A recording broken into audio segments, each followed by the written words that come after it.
Hey everyone, this is Power to Mario with Mega Freak 400 in Deep Dusk Forest. And we are looking for Celebi. Hopefully we will find her. Maybe she's dead, though. Oh, that's, maybe she's a zombie. Zombie Celebi, that'd be fun.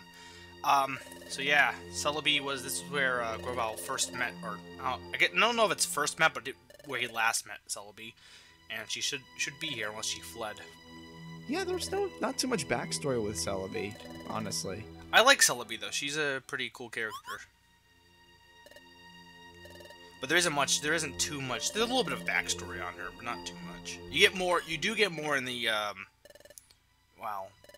There is one of the missions or one of the special episodes in, Explorers of Sky does give more info on the Celebi. Yeah, because you can play as Grovyle, right, in that one. Yeah, the special, special scenarios in Explorers of Sky are pretty cool because they give more insight on other characters. But anyway, yeah, Celebi actually is here. And not only is it Celebi, it's a shiny Celebi. Yes, she's pink. Which is dumb because that suggests there's other Celebi. Well, I like some of the shinies. I think pink Celebi is a good shiny, but I hate the shinies that like barely change color. Like they're kind of a darker yellow. If you're gonna make a shiny, make it an entirely different color. Like Pikachu could be red. Well, yeah, but Pikachu isn't. He's one of those that are just slightly different. Then you have Charizard's black, and that's pretty cool. Yeah, Black Charizard's awesome. It reminds me of Pokemon XD with Lugia changing colors. That's what it reminds me of. So Celebi is, if you didn't catch from I think last episode, we kind of said Celebi is a time travel Pokemon. And I think Grovyle actually said it. Yeah. So it's interesting because Dialga controls the structure of time, and she can move through time. So I wonder. Well, she did. In terms of the game, she came before Dialga. Before. Yeah, she came using Gold and Silver. Gold and Silver. And no, well, I'm talking. Okay, yeah, technically, if you look at it that way, like chronologically in our time, but I'm talking about like Pokemon as a whole. They all are supposed to exist in the same world. So yeah, I don't know. Dialga in the 4th gen, when it appeared in 4th gen, Dialga was supposed to be like kind of like Palkia and Arceus are supposed to have existed throughout all time. Yeah, I know. But yeah. But anyway, we have to actually go to something called the Passage of Time, which only appears in this game. But basically, Celebi by herself, they're gonna explain this, but Celebi by herself can travel short distances in time. But in order for long trips, she needs this thing called the Passage of Time. Yep. And what is Celebi looking at me for? That's odd. Why do they always say it's nothing? It's like, what? Really? When you say that, it's never nothing. Yeah, it's like there's something weird. Nah, it's a coincidence. It's always a coincidence, right? No. Yes, I know. I'm a monkey.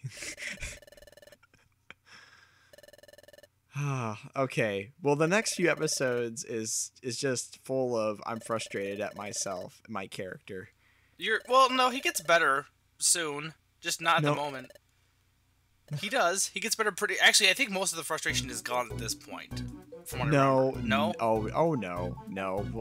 When I take over, he gets a little. He reverts. He reverts a lot. I thought he didn't, but we'll see. I didn't really have a problem with yeah. Anyway, one thing I didn't point out, which you get a kind of hint here, but Celebi actually kind of loves Grovyle. There's definitely some love between them. That's dumb. I think it's just because they're grass type. Well, it's cute, especially if you've seen the special episode from Explorers of Sky. And I know I keep plugging that, but we're not doing that. So if you want to check that out after this game is done, if you haven't yet, I just search for it. But I do like their relationship. They're cute. Cute couple. So I think that only works because Celebi's part grass. Is she a grass psychic? Very sure. But in order for us to know for sure, let's verify Cerebi.net. Okay, so this is actually my last dungeon. After this, PTM will be taking over. So this is... after next episode. No, after this is my last dungeon, though. Oh yeah, yes. So Deep Dusk Forest, it is a different dungeon compared to Dusk Forest. It's the only, I think it's one of the few dungeons that actually shares a name. Well, not the only one, but I think one of the few of the main storyline. Anyway, not too long. It's only 12 floors. No rest stops. No, there are traps. The main type is ground, and obviously future dungeon can't return, and there's no recruiting. Pokemon you can find: Aggron, Rhydon, Steelix, Vulpix, Hippowdon, and Leafeon. So kind of weird bunch. Love Steel types too, which is good for me because I'm a fire Pokemon. Funny trap. A Pokemon trap has been activated. Nothing happened. I think what that was, because I did experience this later, I think what it was if there's remaining items in the room, it turns all those items into Pokemon. Oh yeah. Okay. And makes sense. Because there was no items, it couldn't turn any of them into Pokemon because there wasn't That would any. suck if there was like 3 orbs in the room and they all turned into Steelix. Steelix, well, he's big, but he's really not that difficult. But actually, this dungeon is kind of annoying. It's not so much hard, but I did have some annoying moments. And yes, I didn't mention this, you do have Celebi in this dungeon. One thing she can do is if you get a status ailment in this dungeon, she has, I think, Heal Bell or something that will basically get rid of it as soon as you start walking away. So she Yeah, is I think that's the right move. I think. yeah, so she is useful for that. Again, they pretty much they control themselves, the Celebi and Grovyle. But you shouldn't have to worry about them getting in trouble. I don't know if they'll really help you too much, but Heal Bell's useful. Yeah, Celebi is part grass psychic. Okay. So, yeah. So there's kind of a good reason why they're paired Yeah, in right the there's Heal sky. Bell. Yep. But nothing happened. Well, it happened to me, just not anyone else on our team. Oh. And it's also, I find, actually, I don't know if I was a different Pokemon, but I find being fired, having that fighting move is really useful in this game because there's a lot of either rock Pokemon or grass Pokemon to kill. And I think the only other type that would have been maybe more useful is possibly water, but I don't know. Like, I found like having me as a Pokemon is actually very useful in this game, from my experience. Though I guess type advantage doesn't matter that much. But Oh yeah, there's Vulpix. I don't. what? I don't know. They're not much. Vulpix not much of a problem. I just don't like that chain. Just they get some really interesting move sets. Vulpix and Ninetales that can just frustrate me sometimes. That was my experience. Yeah, Maybe not the same with yours though, because you're handling it pretty well so far. I am a master, and there was a staircase right there. This music here is not bad. It's not like one of my favorites, but Yeah, pretty what? I'm numb to a lot of the music. So what's with all you people not liking music? You gotta love music. I don't have to like every single song. I don't can have like- my own taste. I don't like every single song. I always am It's like- aware of every single song. It's like this dungeon has great music. You say that about every. No, you don't say that about every dungeon.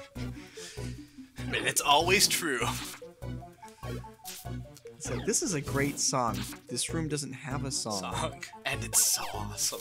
Oh no, there's that whole thing. I think it's who is he? Something Cage. The song is basically there's who am I thinking of? Is it William Cage? Basically, he's a kind of new age experimental artist, I think. But there's a song like a 60 seconds or 2 minutes of silence or something. Basically, I can't remember what the song is called. But basically, the performer goes up to the piano and then just sits there, and the audience listens to the ambient noises around them. Basically, that's the song is no song, has no music to it. That's just Yeah, okay, it's by John Cage. It's 433. And the thing that was we were taking an art history class, and there was the professor put a lot of like new age art and stuff like that. Some of the more controversial, like, is this really art type things? And the thing I said was, look, if you're gonna be doing that, really get into the performance. He just opened the piano and then would play the song, not play the song, but would sit there for the duration of the song while people listen to the purpose was that they were supposed to listen to the noises, and that could be music in itself. Fair enough.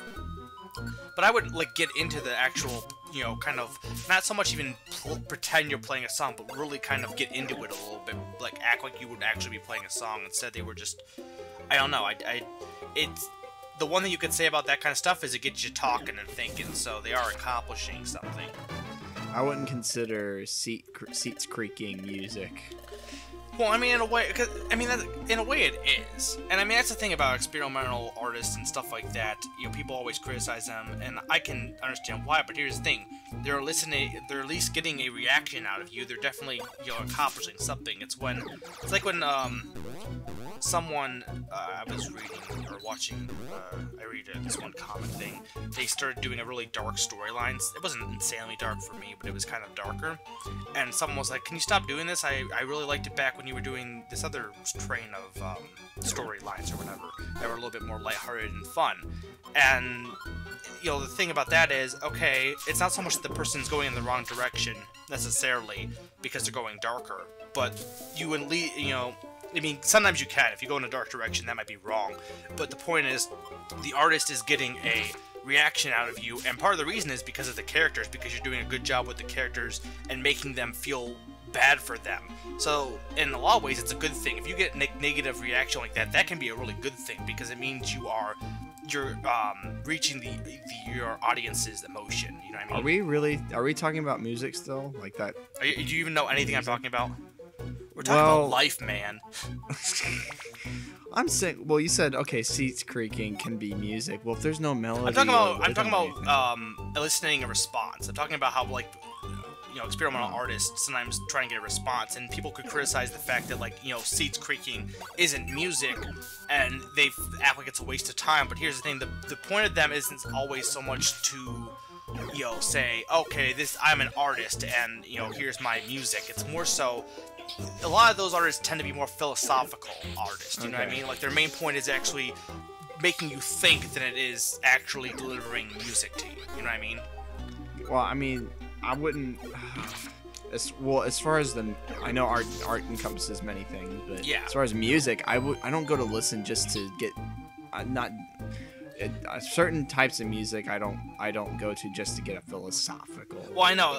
I mean, when you say question answered. But when you're saying seats creaking is a music, you could argue it's not, and honestly, I don't think it is.